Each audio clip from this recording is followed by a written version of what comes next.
Another car, another vehicle, this time a £95,000 Jaguar, an I-Pace Jaguar, that is being looked at. It said in the report that it was purchased, then resold by Peter Murrell, her husband. It's just the latest twist in the story. John Boothman from the Sunday Times in Scotland, still with us then. John, let's get into the political headlines in Scotland, and we'll start with the Sunday Times, which is reflecting on, well, a bit of a difficult situation for Humza Yousaf, the First Minister, SNP leader, and Scotland's gender reform laws. Kate Forbes, a high-profile SNP MSP, who was also a leadership contender, came second to Humza Yousaf earlier this year, says that actually any sort of further legal battle should now be abandoned when it comes to gender reform. Not just Kate Forbes, Callum. Lots of people in the SNP coming round to this view. Frankly, the Scottish Government's challenge to that Section 35 order, which had basically stopped gender reform in its tracks by the Scottish Secretary Alistair Jack, was comprehensively demolished in the Court of Session on Friday by Lady Haldane. The Scottish Government needs to decide whether to appeal, and that's sitting at Humza Yousaf's desk now. And I can tell you, SNP MPs facing a general election, a big slump in the polls, are really, really, really jumpy about this. They've got an away day tomorrow morning.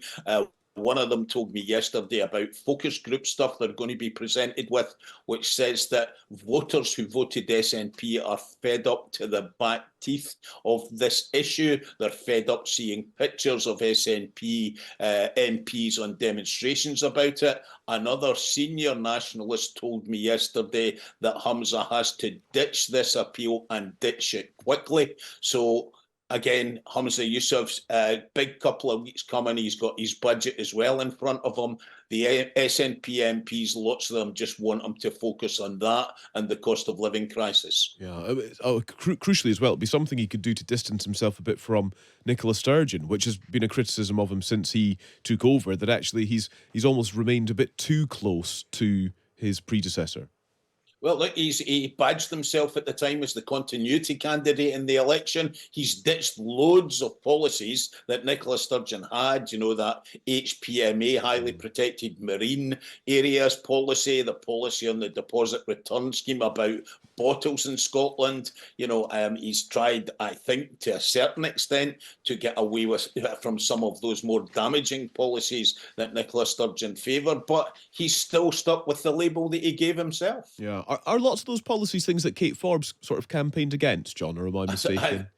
I think just about all of them, to be fair, Yeah, Callum. But as I say, Kate Forbes not alone. Sure. A lot of the people I'm talking about are people who previously supported those policies. Absolutely. Let's also talk about a story in the Sunday Mail today. Police investigating the purchase of a £95,000 Jaguar as part of their fraud probe, Operation Branch Farm, looking at SNP finances. Of course, it is the second vehicle that's been caught up in this, the now notorious and infamous camper van from earlier this year that was seized. What more is the Sunday Mail reporting? It's worth saying tomorrow is 6 months since Nicola Sturgeon herself was arrested and then released without charge. Her husband had been arrested, released without charge in April. You mentioned the camper van. There was the big blue tent, the raid on her house, the search of the party offices. The Sunday Mail saying that now another car, another vehicle, this time a £95,000 Jaguar, an I-Pace Jaguar, is being looked at. It said in the report that it was purchased, then resold by Peter Murrell, her husband. It's just the latest twist in the story. You know, to a certain extent, the story has disappeared from the headlines. This brings it back squarely into those headlines. There'll be a lot of interest in this in the next couple of weeks. Absolutely. John, great to speak to you. Thank you very much. John, thanks, Callum. Cheers now. John Boothman from the Sunday Times in Scotland.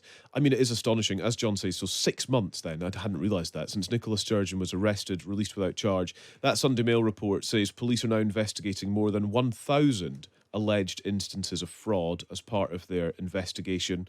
Of course, you'll remember they were looking at burner phones and SIM Yeah. cards at one stage.